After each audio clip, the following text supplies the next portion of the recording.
Hello. Good afternoon, George. Kumusta, George? Agad ka na naman sa kong pagkaon.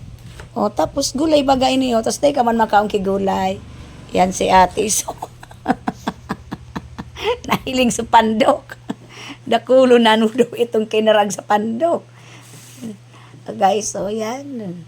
Grabe sa muya pigigibong gulayon. Dahil na ipaling ang pandok ni ate. Tapos, yan guys, oh, sa kuya po.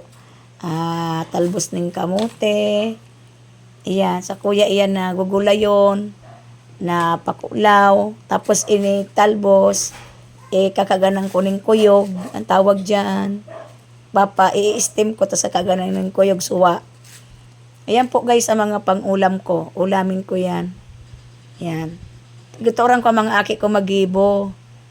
Tuturuan ko sinda magluto. Tapos, sinda di man nagkakaraong kaan. O, makaka naman sinda karning manok.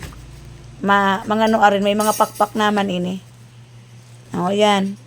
Iyan sa kuya po ng mga ulam. Ayan, tataw ako magsabsab guys.